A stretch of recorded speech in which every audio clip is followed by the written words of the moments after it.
நமது இதிகாசங்களில் அதர்மம் செய்தவர்கள் கொல்லப்பட்டால் அவர்களின் மரணத்தை வதம் என்றுதான் சொல்வார்கள். ராவணவதம், கும்பகர்ணவதம், கம்சவதம், ஜெயத்ரதவதம் என்று. தர்மத்தை மீறி அதர்ம வழியில் கொல்லப்பட்டவர்களை படுகொலை என்று சொல்வார்கள். அபிமன்யுவின் படுகொலை, துரியோதனன் படுகொலை, இவை இரண்டிற்கும் இடையில் இருக்கும் வித்தியாசம் அதர்மவாதிகளை எந்த சூழ்ச்சிகளையும் செய்யாமல் நேர்மையான வழியில் கொல்லப்பட்டால் அவர்களின் மரணம் வதம் என்று சொல்வார்கள். ஆனால் முறையற்ற வழியில் கொடூரமாக கொல்லப்பட்டவர்களின் மரணத்தை படுகொலை என்று சொல்வார்கள்.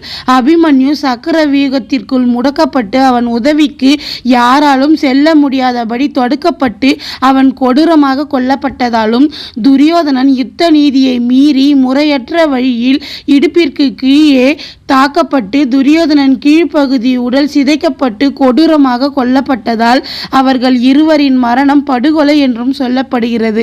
ஆனால் கர்ணனின் மரணம் எப்படி சொல்லப்படுகிறது என்று உங்களுக்கு தெரியுமா? கர்ண மோட்சம் என்று.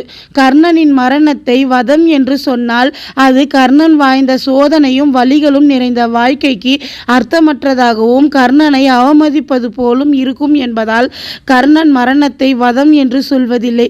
முறையற்ற வழியில் கர்ணன் கொல்லப்பட்டிருந்தாலும் கர்ணனின் மரணம் கொடூரமாக நடக்கவில்லை.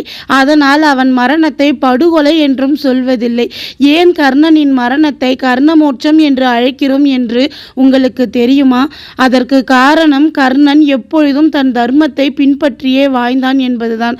கர்ணனுக்கு சரி என்று எது படுகிறதோ அதை மட்டும்தான் செய்வான். நாம் குந்திக்கு பிறந்தவன், சத்திரிய குலத்தைச் சேர்ந்தவன். யுதிஷ்டிரனும் துரியோதனனும் தனது என்று உரிமை கொண்டாடி போராடி கொண்டிருக்கும் அஸ்தினாபுரத்தின் உரியனை தனக்கு உரிமையானது என்று தெரிந்தும் கர்ணன் தன் நண்பன் துரியோதனன் தரப்பை விட்டு பாண்டவர்கள் தரப்பிற்கு செல்லலாம் என்று ஒரு நொடி கூட யோசிக்கவில்லை. மிகவும் தெளிவான சிந்தனையுடன் துரியோதனனுக்கு துணையாக இருப்பது என்ற தன் முடிவில் மிகவும் உறுதியாக இருந்தான். பாண்டவர்கள் தன் இளைய தம்பிகள் என்று தெரிந்தும் கர்ணன் தன் சகோதரர்களை எதிர்த்து யுத்தம் செய்வதை நினைத்து மனம் சஞ்சலிக்கவில்லை. அர்ஜுனன் தன் குடும்பத்தை எதிர்த்து எப்படி யுத்தம் செய்வது என்று நினைத்து தவித்தது போல் கர்ணன் தன் தம்பிகளை எதிர்த்து எப்படி யுத்தம் செய்வது என்று தவிக்கவில்லை.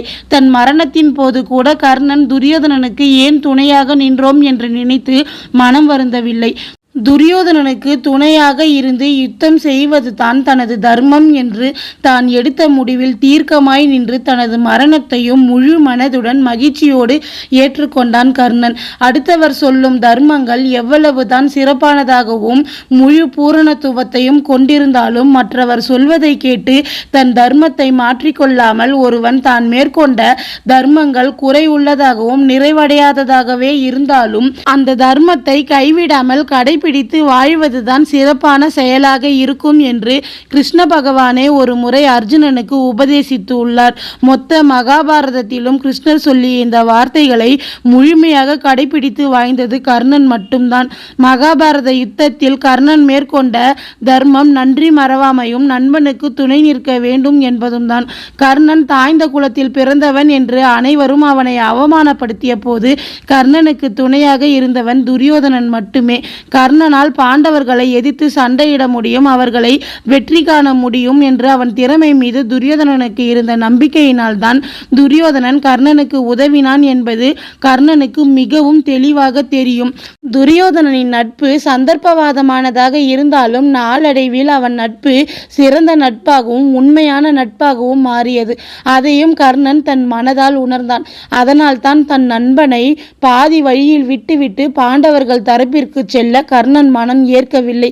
கர்ணனுக்கு நாம் பாண்டவர்களின் அண்ணன் என்று கூட தெரியாத தனது தம்பிகளை விட குலத்தை வைத்து மரியாதை கொடுக்கும் மகாபாரத நாயகர்களான பாண்டவர்களை விட பல வருடங்களுக்கு முன்பே தன் திறமைக்கு வாய்ப்பு கொடுத்து தன்னை ஆதரித்த துரியோதனன் தான் தனக்கு முதல் முன்னுரிமை கொண்டவனாக தெரிந்தான்.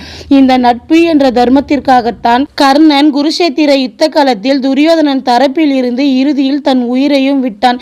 கௌரவர்கள் தரப்பில் இருந்து யுத்தம் செய்த மற்றவர்கள் அனைவரும் கௌரவர்கள் வெற்றி கொண்டால் நமக்கு பிரதிபலனாக எதையாவது நாம் அடையலாம் என்ற எதிர்பார்ப்பிலும் பாண்டவர்களை பழிவாங்க வேண்டும் என்ற பழிவாங்கல் உணர்ச்சியையும் கிருஷ்ணரை எதிர்க்க வேண்டும் என்ற காழ்ப்புணர்ச்சி என தங்களுக்குள் ஏதாவது ஒரு காரணத்தை வைத்துத்தான் குருஷேத்திர யுத்த களத்தில் துரியோதனனுக்கு துணையாக கௌரவர்கள் தரப்பில் இருந்து சண்டையிட்டனர்.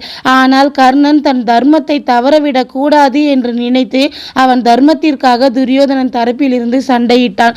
இப்படி கர்ணன் தன் வாழ்க்கையில் எவ்வளவு துயரங்கள் வந்தாலும் தன் தர்ம பாதையை தவற விடாமல் வாழ்ந்ததாலும் தன் பிறப்பின் ரகசியத்தை வெளிப்படுத்தி பாண்டவர்கள் தரப்பிற்கு சென்றால் அஸ்தினாபுரத்தின் அரியணை தனக்கு கிடைக்கும் என்று தெரிந்தும் கர்ணன் தன் தர்மத்தை தவறவிடக் கூடாது என்ற ஒரே காரணத்திற்காக தன் உயிரையும் தியாகம் செய்ததால் தான் கர்ணனின் மரணத்தை கர்ண மோட்சம் என்று சொல்கிறோம்.